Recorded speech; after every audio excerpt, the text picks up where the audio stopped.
자, 윤미향이 갈수록 더 시끄러워지고 있습니다. 청와대는 윤미향을 포기하지 않고 있고 다 청와대만 쳐다보면서 여권은 지금 입이 이만큼 나와 있지만은 윤미향을 정리하지 못하고 있습니다. 자, 윤미향이라는 여자의 좀 이력을 쭉 찾아보면요. 대한민국에서 저하고 윤미향이가 나이가 같더라고요. 64년생이더만요. 그러니까 저하고 뭐 같은 세대니까 비슷한 어떤 시대를 살아왔기 때문에 빤한데, 윤미향의 경력을 보면 이거는 운동권에서도 인류가 아니고 거의 삼류입니다.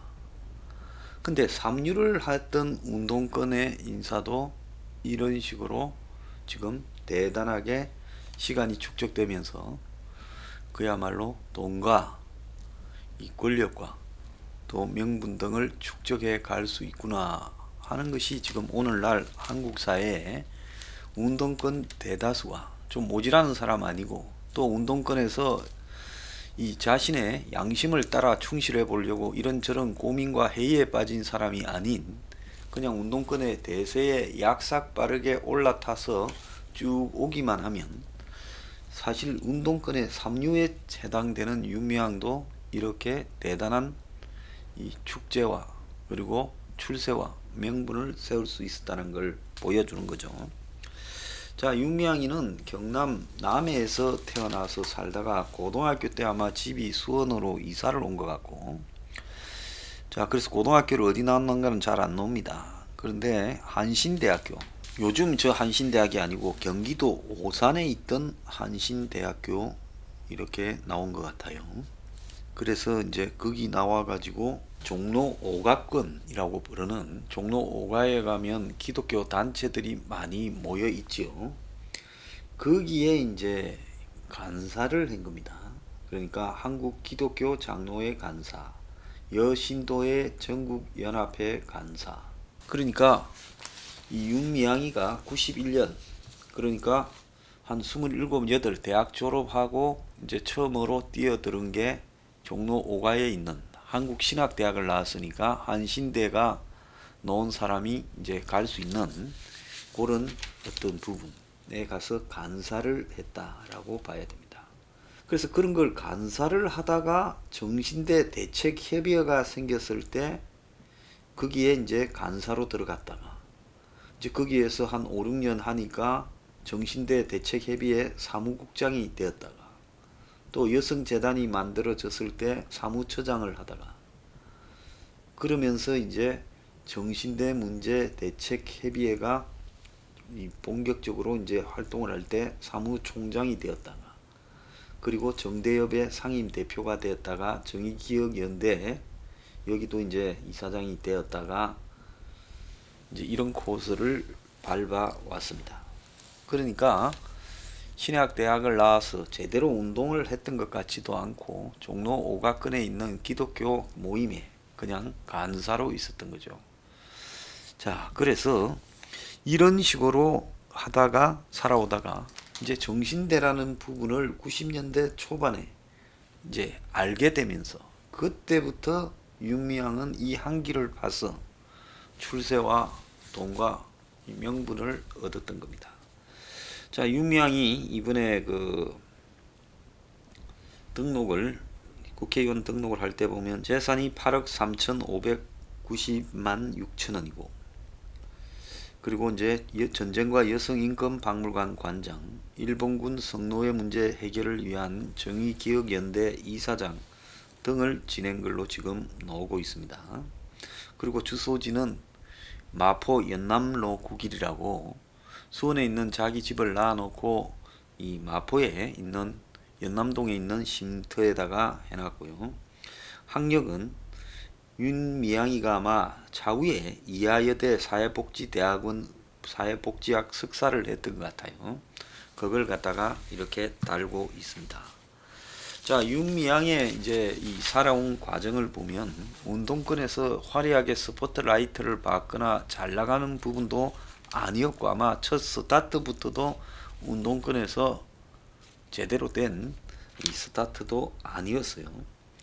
그럼에도 불구하고 이 정신대라는 부분을 90년대 초반에 물고 이제 거기에서 간사로 심부름을 하다가 어느 날 이제 그 단체를 90년대 말 2000년대 초반에 이제 자기 손에 쥐기 시작하면서 확실하게 변해왔다, 이렇게 봐야 될 것 같습니다.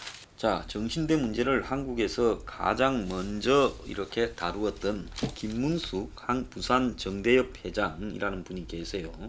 영화 허스토리 김희애가 이분을 역할을 했죠. 그래서 이분이 이제 사실상 한국에서 최초로 일본 정부를 상대로 위안부 문제에 대한 공식 사죄 국가배상 청구 소송을 제기했고 98년에 일부 성소를 얻어내면서 그때부터 위안부 문제가 크게 사회적 이슈가 되었죠.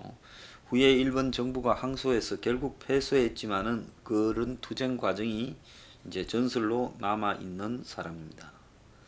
자, 이 할머니가요, 조선일보하고 통화에서 윤미향을 두고 그야말로 머리가 좋은 사람이라며 윤미향이 대표가 된 후에 정대협은 위안부 할머니를 위한 단체가 아니라 할머니를 앞세워 돈벌이하는 단체가 되어버렸다. 수요 집회를 예를 들면서 수요 집회에 모금통을 갖다 놓고 돈을 거둔 사람이 윤미향이다. 수요 집회는 내가 91년에 이대 교수였던 정대협 초대 대표인 윤정옥 선배랑 같이 일본 대사관 앞에서 시작한 그런 집회인데 서울과 부산을 오가며 수요일마다 참가했는데 윤미향이 주도권을 잡은 뒤부터 수요 집회가 모금회로 변질됐다. 드디어 터질 게 터진 거다. 윤미향이는 나와 이 윤 선배 밑에서 심부름을 하던 간사였는데 대표가 된 뒤부터 할머니들을 데리고 다니면서 각종 모금 사업을 벌였고 그 돈이 다 어디로 갔는지 들여다 봐야 된다. 자, 이용수 할머니도 수요일마다 학생들이 대학병 밑에서 부모님한테 이 분푼이 받은 돈을 내놓는 게 가슴이 아팠다. 이런 걸 받아야 되냐라고 한 적이 있는데 단체 사람들은 그걸 좋은 듯이 받는다, 너무하다는 생각이 들었다는 거예요. 자, 이분은 부산에서 여행사를 운영하던 기업인인데 91년도에 이 문제를 짚어야 되겠다 해서 나서서 사죄를 털어서 이 운동을 해왔다는 겁니다. 그래서 자기가 이 위안부 역사관도 만들었는데 성금으로 이제 사죄는 다 틀려고 성금으로 버텼는데 그런 우리 사정을 윤미향이가 뻔히 알면서도 한 번도 도와주지 않았다. 정말 위안부 할머니를 위해 일한 건지 자기 이속을 챙기기 위해 일한 건지 이제 밝혀질 거다, 이렇게 말을 했습니다. 지난해 8월 일본 주간지 슈칸 포스트에 게재된 인터뷰에서 정대협은 원래 윤정옥과 내가 시작했고 윤미향은 심부름꾼에 불과했는데 윤미향이 대표가 된 뒤부터 정대협은 돈벌이에 열중하게 됐다. 그때부터 오로지 돈이다. 수요 집회에서 모금을 하고 전 세계에서 기부금을 모으고 있다. 이렇게 말을 했습니다.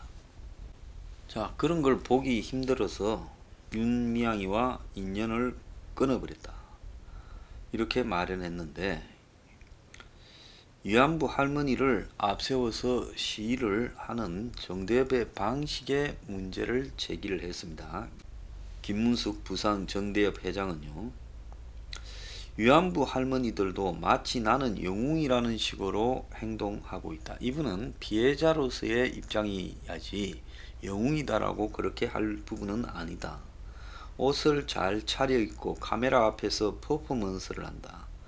위안부 할머니를 이렇게 만들어버린 것도 윤미향과 정대협이다.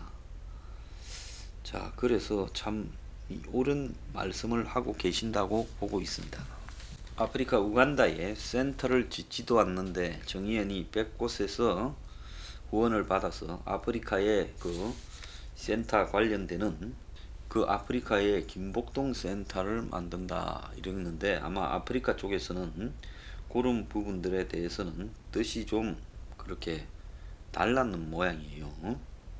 그래서 김복동 센터라고 하는 부분은 곤란하다, 돈을 돌려주겠다 했는데 자기들도 모르게 우리 이름까지 팔아서, 아프리카 시민단체 이름까지 팔아서 돈을 받았다니 역겹다, 받은 돈도 돌려줘버리고 싶다. 근데 받은 돈도 큰 돈이 아니라 석 달마다 500달러 55만원씩 줬다는 겁니다. 위안부 할머니의 한 아들은 김순덕 할머니요, 어머니가 계셨다면 윤미향의 멱살을 잡았을 것이다. 수요일 집회에 미끼로 할머니를 이용했다. 지방서 낡은 봉고차에 태워 서울로 데려왔다. 문제 해결보다는 자기네 일자리 걱정하는 사람들이다. 자, 그러면서 2014년에는 할머니 그림을 교황한테 전달까지 했다, 이렇게 말을 하고 있습니다. 자, 그래서 정대비 위안부 소녀상 배지 판매사의 기부금 5억을 공시에서 누락을 했고, 사회적 기업 마리몬드의 기부액이 7년간 6억이었는데 1억 885만원만 공시를 했다는 겁니다. 여기 이러다 보니까 또 다른 대표적인 위안부 피해자 지원단체 나눔의 집, 여기는 이제 불교 관련 시설 같은데 여기도 이제 후원금 25억을 받아서 작년에 할머니한테는 6,400만원만 썼다. 그래서 이제 또 여러가지 폭로가 나오고 있어요. 위안부 할머니 5명이 머무는 곳인데요, 직원들이 폭로를 했습니다. 자, 이 지금 위안부 문제와 관련되는 이 단체 감시 체제가 느슨한 그런 금기의 단체입니다. 여기에 문제 제기를 하면 성역화되어 있기 때문에 그건 잘못된 거죠. 그래서 보수에서도 누구도 위안부 단체들의 문제들에 대해 문제 제기를 못했습니다. 그러니까 배임 횡령 유혹이 작동하기가 쉽고요. 위안부 할머니를 향한 협박은 대리인이 주인 행세를 한다. 즉 내가 피해자를 결정하고 그들을 갖다가 죽이거나 살려줄 수 있다. 그러니까 어느 순간에 이 위안부 할머니들 단체 같은 것들이 스스로 좀 생겨서 움직이니 거기 가가지고 간사를 하다가 몇 년 지켜보고는 이걸 내가 거의 먹어야 되겠다 생각을 하고 나중에는 이제 사무국장, 사무처장을 거쳐서 대표가 되고 이사장이 되면서 이것이 이제 자기를 위한 돈벌이와 출세와 명분의 구실이 돼 버렸다는 겁니다. 자, 윤미향이 이 용수 할머니에게 한 협박이 충격적이라는데요. 30년 전에 이용수 할머니가 목이 소리만한 목소리로 저는 피해자가 아니고 제 친구가요 라고 그렇게 말한 것을 기억하고 있다, 요렇게 페이스북에 올렸어요. 그래서 당신은 피해자라고 말도 못하던 사람이 이제서 지금 그렇게 떠들고 있냐, 이 이야기입니다. 2004년에 이미 신미자 할머니가 성명을 발표를 했어요. 우리를 대변하고 있다는 정대협이나 나눔의 집이라는 사이비 단체에서 우리를 발길로 차서 내쫓아놓고 우리의 인권과 명예를 짓밟고 우리를 시궁창에 차버리고 또 반인륜적 반도덕적으로 우리의 목을 조이고 있다. 정대협이나 나눔의 집에 가서 마음에 없는 사과를 하지 말고 위안부라는 역사적 산정인을 만나달라. 우리와 뜻이 같으면 힘없이 죽어가는 우리들을 도와달라. 지푸라기다도 잡고 애원하고 싶은 심정이다. 이렇게 이야기를 했습니다. 자, 그런데 이런 할머니들이 자발적으로 이제 모여서 옆에 도와주는 사람들 해서 집회나 시위를 해 왔는데, 그런데 이제 정대협이라는 단체가 설치기 시작하면서 이 할머니들이 뿔뿔이 흩어져 버리고 그야말로 이 정대협과 그의 후신인 정의기억연대가 권력이면서 성역이 되어버리고 활동가들이 장관이 되고, 지난번에 여성가족부 장관도 여기서 활동하던 사람이었죠. 그리고 국회의원이 되고 견제를 받지 않고 그야말로 이들을 대한 공격은 친일로 매도되는 일이 지금 생긴 겁니다. 그래서 비의 할머니가 이제 어느 날 정대협을 공격하면 배신자로 정리돼 버린다라는 거죠. 92년 처음으로 수요 집회가 시작될 때 여기에 나갔던 한 여성이 자 어린 애 데리고 업고 거기 나갔는데 이제 그 애가 자라가지고 요즘 벌어지고 있는 일을 뭐라고 이렇게 해석해야 되냐고 물을 때 할 말이 없다 이렇게 말을 하고 있습니다. 그래서 이것이 일종의 운동권의 프레임을 결정하는 식으로 이용당하는 순간에 이 단체는 그야말로 성역이 되어버렸고 그 내부에서 벌어지는 일은 누구도 관여하지 못하게 됐다는 거예요. 그래서 뭐든 성역화시키는 운동권이 그 허접한 운동권의 삼류 출신들도 이렇게 이제 국회의원이 되고 돈과 명예를 누리는 이런 일이 발생한 겁니다. 그래서 세상의 일은 항상 정의와 불의로 나눌 수 없다. 모든 부분이 뒤섞여 있고 진실에 관한 부분만을 바로잡으려고 순수하게 노력했다면 이것이 친일 반일의 문제가 아니죠. 자, 그 할머니들의 과거의 사실을 바로잡으려고 그 사실 자체만 집중했더라면 그리고 이것을 정치에 끌어들이지 않고 그래서 친일 반일 프레임을 만들지 않았더라면 이 일이 이렇게까지 되었을 건가 생각을 합니다. 그래서 운동권 저 삼류가 그야말로 오늘날 이 국회의원이 되기까지에 담겨 있는 모든 스토리가 지금 한국의 이 운동권 대다수가 지금 가지고 있는 이 자기 모순을 의미하고 있다. 이렇게 보고 있습니다. 삼류도 저 지경이니 운동권의 인류들은 오죽하겠습니까?